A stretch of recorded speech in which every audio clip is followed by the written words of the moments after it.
AU small finance bank ने universal bank के लिए अप्लाई कर दिया है आरबीआई के पास।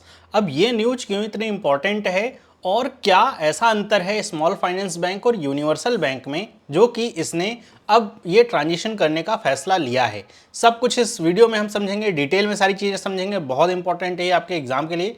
वीडियो अच्छा लगे तो वीडियो को लाइक जरूर करें, अपने दोस्तों के साथ शेयर करें और अगर चाहते हैं कि इस तरह की वीडियोस आपसे मिस ना हो तो चैनल को सब्सक्राइब करके बेल आइकन प्रेस करें। तो सबसे पहले हम इस खबर की बात करते हैं। तो आपने एयू स्मॉल फाइनेंस बैंक का नाम सुन रखा होगा। स्मॉल फाइनेंस बैंक के लिए हम शॉर्ट में एसएफबी का प्रयोग कर सकते हैं। तो ये अभी एक दो दिन पहले की न्यूज है कि इसने वॉलेंट्री ट्रांजिशन के लिए अप्लाई किया हुआ है आरबीआई के पास कि अब वो यूनिवर्सल बैंक बनना चाहता है। स्मॉल फाइनेंस बैंक भी बैंक ही है, यूनिवर्सल बैंक भी बैंक ही है, दोनों बैंक ही होंगे, शेड्यूल्ड कॉमर्शियल बैंक हैं, लेकिन इनमें डिफरेंस होता है। एक ऐसे समझिए जैसे एयू स्मॉल फाइनेंस बैंक हो, यूनिवर्सल बैंक की कैटेगरी जैसे एसबीआई को आप दे सकते हैं, पीएनबी को दे सकते हैं, आईसीआईसीआई को दे सकते हैं, मतलब ये जो बैंक हैं यूनिवर्सल बैंक कहलाते हैं। तो अब ये स्मॉल फाइनेंस बैंक से यूनिवर्सल बैंक बनने की तरफ इसने कदम बढ़ाया है, लेकिन अभी आरबीआई की तरफ से इसे इन प्रिंसिपल अप्रूवल नहीं मिला है। केवल ये ऐसा पहला स्मॉल फाइनेंस बैंक बना है जो कि इस स्टेप में आगे बढ़ रहा है। अब 26 अप्रैल 2024 को, मतलब इसी साल, आरबीआई ने जो स्मॉल फाइनेंस बैंक हैं उनके लिए एक नोटिफिकेशन निकाला था, voluntary transition for SFB to universal bank.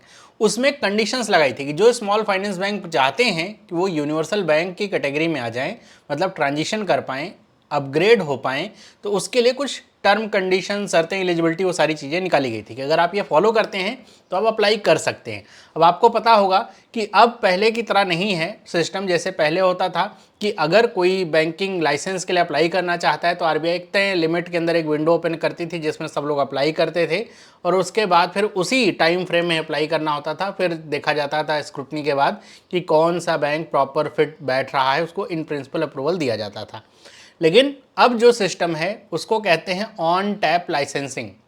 On tap licensing का मतलब यही है कि जो नियम शर्त कानून है वो सारी पहले से ही लेट डाउन है, एलिजिबिलिटी क्या है वो लेट डाउन है। अगर आप उसे फॉलो करते हैं तो आप कभी भी अप्लाई कर सकते हैं आरबीआई के पास जो बैंक का लाइसेंस आपको चाहिए उसके लिए।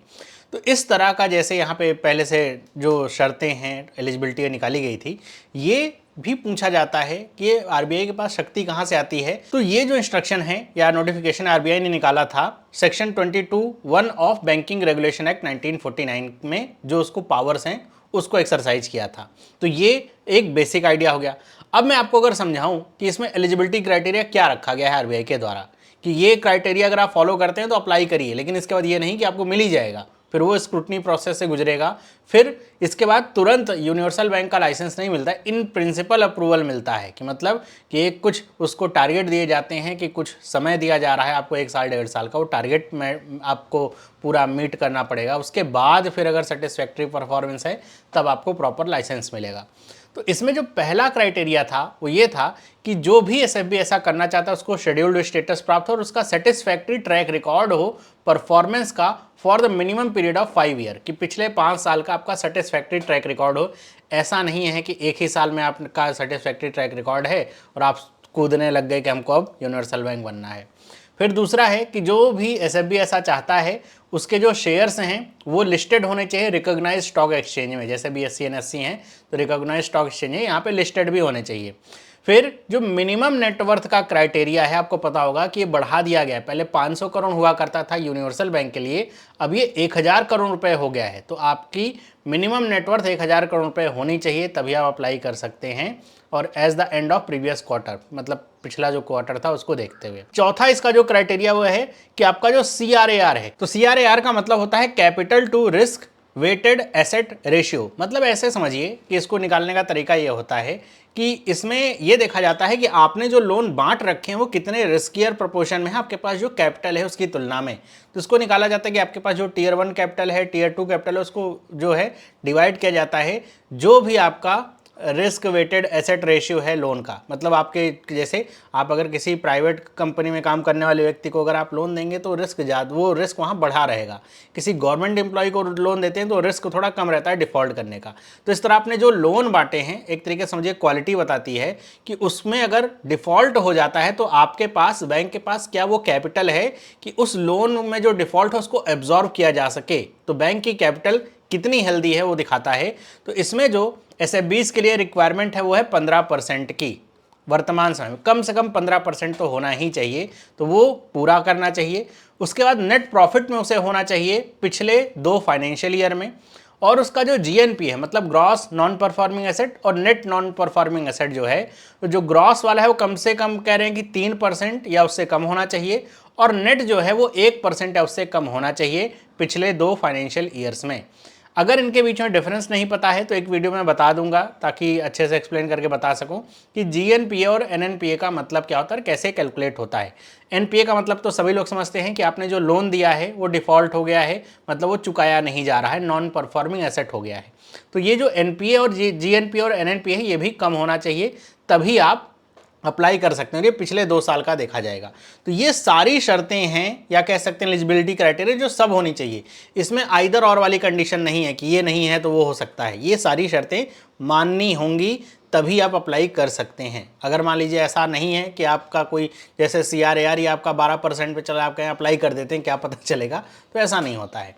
अगर मैं ये चीज़ें आपको समझ में आ रही हैं तो आपको ये भी समझ में आ रहा होगा कि AU स्मॉल फाइनेंस बैंक जो है इन सब में खरा उतरा है, तभी उसने अप्लाई किया है आगे से चल करके, क्योंकि जो इनका बोर्ड था इसने इसी साल के जून जुलाई में ही अपनी तरफ से अप्रूवल दे दिया था कि हम अप्लाई करने वाले हैं, तब भी एक न्यूज़ बनी थी, अब इन्होंने अप्लाई कर दिया है। तो अब हम ये समझते हैं कि स्मॉल फाइनेंस बैंक और यूनिवर्सल बैंक में बेसिक डिफरेंस क्या है। बहुत सारे डिफरेंस हो सकते हैं, हम कुछ मेन डिफरेंस समझते हैं। तो यहाँ पे पहला है SFB और दूसरा है यूनिवर्सल बैंक। तो जो SFBs होते हैं उनका पर्पस क्या होता है, तो इसका पर्पस है कि जो अंडर सर्व्ड एरियाज़ हैं या अनसर्व्ड एरियाज़ हैं, सेक्शन ऑफ पॉपुलेशन हैं, उनके लिए काम करना, जिसमें small businessman, micro enterprise, low income group है, उनके लिए इनको अपने प्रोडक्ट्स को डिज़ाइन करना, उन तक बैंकिंग फैसिलिटी उपलब्ध कराना है। यूनिवर्सल बैंक का काम क्या है कि चाहे वो स्मॉल वाले हों, लो इनकम ग्रुप हों, चाहे हाई इनकम ग्रुप हों, सबके लिए काम करने का इनका पूरा होता है। मतलब ये नीचे से लेकर के ऊपर तक सबके लिए काम करते हैं। टारगेट कस्टमर इनके कौन होते हैं, जैसा पहले बताया कि इनका जो प्राइमरी टारगेट होंगे वो स्मॉल मार्जिनल फार्मर्स होंगे, माइक्रो स्मॉल इंडस्ट्रीज होंगी, अनऑर्गेनाइज सेक्टर्स होंगे, लो इनकम हाउस होल्ड्स होंगी। ये इनके टारगेट कस्टमर है कि आपको इनको सर्व करना है ज़्यादा से ज़्यादा। इनका जो कस्टमर होता है वो एक ब्रॉड रेंज है, मतलब वो लो इनकम ग्रुप वाले लोग भी होंगे, उसमें जो कॉरपोरेट्स होंगे वो भी होंगे, गवर्नमेंट्स भी होंगी, इंस्टीट्यूशनल क्लाइंट्स भी होंगे, मतलब सब इनका जो ग्रुप होता है बहुत वाइड रेंज होता है यूनिवर्सल बैंक का। मिनिमम कैपिटल रिक्वायरमेंट अगर SFB के लिए आज आपको ओपन करना है तो वो चाहिए 300 करोड़ रुपए, जो कि बढ़ाई गई है। अब अगर आपको यूनिवर्सल बैंक ओपन करना है तो मिनिमम कैपिटल जो चाहिए वो चाहिए 1000 करोड़ रुपीज़, 500 से बढ़ाई गई है। फिर लेंडिंग फोकस बहुत इंपॉर्टेंट फैक्टर है, ये कह सकते हैं डिफरेंसेस में, कि जो स्मॉल फाइनेंस बैंक हैं ये जितना लोन देंगे, इनको एक आपने टर्म सुन रखा होगा, उसको कहते हैं PSL, प्रायोरिटी सेक्टर लैंडिंग कहते हैं। तो प्रायोरिटी सेक्टर लैंडिंग को, इनको जो प्रायोरिटी सेक्टर्स हैं, अपना जो ANBC है मतलब रजिस्टर्ड नेट बैंक क्रेडिट है, उसका 75% तो इनको प्रायोरिटी सेक्टर को ही देना पड़ेगा। बाकी का बचा जो 25% है वो और किसी को भी दे सकते हैं, लेकिन 75% तो प्रायोरिटी सेक्टर में कौन कौन से आते हैं, स्मॉल मार्जिनल फार्मर्स, पूरी एक लिस्ट है इसकी, जो लो इनकम हाउस होल्ड्स हैं वो पूरी एक लिस्ट आती है प्रायोरिटी सेक्टर लैंडिंग की, तो उनको देना पड़ता है इनको कम से कम 75%, चाहे तो 100% भी दे दें, लेकिन 75% उन्हीं को देना होता है क्योंकि इनका टारगेट कस्टमर वही है। वहीं अगर बात करें यूनिवर्सल बैंक की तो इनको भी PSL के तहत देना पड़ता है, लेकिन इनका जो रेशियो है वो है 40% का, मतलब परसेंटेज में देखा जाए तो 40% ही इनको देना है प्रायोरिटी सेक्टर लैंडिंग के तहत, इनको 75% देना है। तो इसीलिए ये बड़े बड़े लोन करते हैं। इनके ऊपर तो लोन की भी पाबंदी होती है कि 25 लाख से ज़्यादा का लोन नहीं होना चाहिए, इतने लोन ऐसे ही हो सकते हैं, इनके ऊपर ऐसे कोई पाबंदी नहीं होती है। तो ये इसीलिए इनका जो बिजनेस साइज होता है काफ़ी बड़ा होता है। वहीं अगर रेगुलेटरी रिक्वायरमेंट्स की बात करें तो इनको स्ट्रिक्टर रेगुलेशन के थ्रू गुजरना पड़ता है। मैंने आपको बताया कि PSL नॉर्म्स वगैरह बहुत पूरे करने पड़ते हैं, फाइनेंशियल इंक्लूजन के तहत काम करना पड़ता है। वहीं अगर यूनिवर्सल बैंक की बात करें तो इनके ऊपर भी सारे रेगुलेशंस लागू होते हैं, लेकिन चूंकि इनका जो कह सकते हैं कस्टमर साइज बड़ा है और जो एरिया है जिसको ये सर्व करते हैं वो काफ़ी ब्रॉड है, तो इनके ऊपर इतने ज़्यादा, जैसे इनको 40% नहीं PSL फॉलो करना है तो इतना इनके ऊपर उतना रूल्स रेगुलेशन नहीं रहते कि आपका लोन का साइज इतना नहीं होना चाहिए, तो इनके ऊपर थोड़ा सा फ्लेक्सिबिलिटी रहती है। डिपॉजिट और लेंडिंग की बात करें तो ये एक्सेप्ट कर सकते हैं, डिपॉजिट लेंड भी कर सकते हैं, लेकिन जो मैंने आपको यहाँ पे बताया कि इनका जो फोकस रहता है वो स्मॉल टिकट लोन पे रहता है। मतलब इनका लोन का साइज ऐसा नहीं हो सकता कि किसी एक को ही दे दिया इन्होंने 100-200 करोड़ रुपये, नहीं दे सकते ये। तो इनका जो लोन का साइज भी रहता है 25 लाख से नीचे लोन होने चाहिए इतने % और ऐसे करके रेशियो रहता है डिफाइंड। वहीं इनके लिए जो रहता है कि भाई डिपॉजिट भी ले सकते हैं, लेंडिंग कर सकते हैं और ये बड़े बड़े लोन दे सकते हैं, मतलब जितना लोन चाहिए आपको मिल जाएगा। तो बड़े बड़े जो इंडस्ट्रीज़ होते हैं उनको ये फाइनेंस कर लेते हैं जो यूनिवर्सल बैंक होते हैं। तो अब आपको ये समझ में आ गया होगा कि दोनों बैंक ही हैं, दोनों डिपॉजिट भी एक्सेप्ट करते हैं हर तरह के और लेंडिंग भी करती हैं हर तरह के, लेकिन दोनों के साइज में बहुत डिफरेंस है। इसीलिए स्मॉल फाइनेंस बैंक है और ये यूनिवर्सल बैंक है। तो इसीलिए चाह रहे हैं कि हम अब एसएफबी से क्या बन जाएं, यूनिवर्सल बैंक, मतलब इनका भी साइज क्या हो जाए, बड़ा हो जाए। बाकी अगर हम आगे बढ़ें, बात करें करंट कंडीशन क्या है एयू स्मॉल फाइनेंस बैंक की, तो इनका जो पिछली जो रिपोर्ट्स हैं, जैसे जून इस साल के जून 30 तक का रिपोर्ट है, जो इनका डिपॉजिट है वो 97,290 करोड़ हो चुका है, पहले 69,000 के आसपास करोड़ के आसपास था। तो इसका मतलब इन्होंने अपना जो डिपॉजिट है काफ़ी बढ़ा लिया है और जो एडवांसेज हैं वो 90,702 करोड़ हो गए हैं पहले की तुलना में पिछले साल के 63,635 करोड़ से। वहीं अगर देखा जाए नेट प्रॉफिट में तो इनको 30% का जंप देखने को मिला है और ये 502 करोड़ रुपए पे पहुंच चुका है। और मार्च 31 2024 तक जो इनका जीएनपीए और एनएनपीए है, जीएनपीए देखिए 1.67%, मतलब काफ़ी कम है। जो जीएनपीए की रेंज है जो एलिजिबिलिटी के लिए वो 3% है या उससे नीचे, तो इनका 1.67% है। और एनएनपीए यहाँ पे एनएनपीए का मतलब नेट नॉन परफॉर्मिंग एसेट से होता है, वो है 0.55%, तो ये भी काफ़ी कम है। वो आपका 1% से कम होना चाहिए, तो आधा % के आसपास ही है। तो ये जो एनपीए वाले नॉर्म्स हैं इस पर भी फिट हैं ये। बाकी अगर बात करें सीआरएआर की, कैपिटल एडिक्वेसी रेशियो, तो ये है 23.6%। इसका मतलब क्या है, इसका मतलब ये है कि जितना बड़ा ये रेशियो रहेगा, बहुत सारे बच्चे समझते हैं सर ये तो लिमिट से बाहर हो गया, नहीं, 15% मिनिमम है, कम से कम 15 होना चाहिए, उससे नीचे गए तो दिक्कत वाली बात है। ये रेशियो जितना ज़्यादा रहेगा ये दिखाता है कि बैंक का जो कैपिटल है बैंक के पास वो काफ़ी ज़्यादा है अपने लॉसेस को अब्जॉर्व करने के लिए, मतलब बैंक की जो स्थिति है वो काफ़ी मजबूत है, बैंक के पास कैपिटल काफ़ी अच्छा है। तो ये मजबूती दिखाएगा, ये जितना ज़्यादा होगा बैंक उतना ही ज़्यादा बैकएंड से आप कहेंगे मजबूत है वो बैंक। ओके, अगर हम यहाँ पे बात करें एयू स्मॉल फाइनेंस बैंक की इतनी सारी बातें अगर आप समझ गए, तो ये जो एयू स्मॉल फाइनेंस बैंक है 1996 में इसको इस्टेब्लिश किया गया था या फिर स्थापना हुई थी और ये एक व्हीकल फाइनेंस कंपनी था, मतलब ऐसे माइक्रो लोन वगैरह ऐसा दिया करते थे।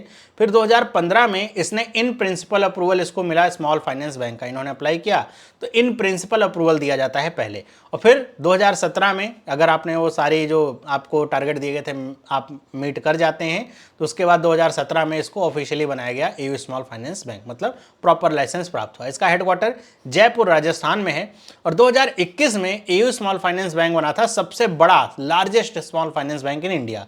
तो आप समझ सकते हैं कि ये स्मॉल फाइनेंस बैंक में नंबर 1 आता है, सबसे लार्जेस्ट स्मॉल फाइनेंस बैंक है। इसीलिए अब ये सोच रहा है कि अब हमारा साइज इतना बड़ा है, 21 से अधिक राज्यों में ये सर्व कर रहे हैं, तो ये क्यों ना यूनिवर्सल बैंक बन जाए। इसके वर्तमान में चेयरमैन है राजविकास वर्मा और एमडी सीईओ है संजय अग्रवाल। इसकी जो टैगलाइन है बदल गई है, अभी इसकी टैगलाइन है बदलाव हमसे है। ओके, तो ये था पूरी न्यूज इस एयू स्मॉल फाइनेंस बैंक के ऊपर। क्या अंतर है एसएफबी और यूनिवर्सल बैंक में, इसके साथ साथ जो एलिजिबिलिटी क्राइटेरियाज हैं एग्जाम के लिहाज से बहुत इंपॉर्टेंट है, ध्यान से देखिएगा वो सारी चीज़ें। तो आज की इस वीडियो में इतना ही। अगर आपको वीडियो अच्छी लगी वीडियो को लाइक जरूर करिए, अपने दोस्तों के साथ शेयर करिए, खास तौर पर उन बच्चों के साथ जिनको कन्फ्यूजन रहती है कि ऐसा क्यों किया जा रहा है। बाकी आप चैनल पर नए हैं तो सब्सक्राइब कर लीजिए चैनल को इस तरह की इंपॉर्टेंट इन्फॉर्मेटिव वीडियोज़ के लिए। मिलते हैं अगली वीडियो में, सभी लोगों को बाय।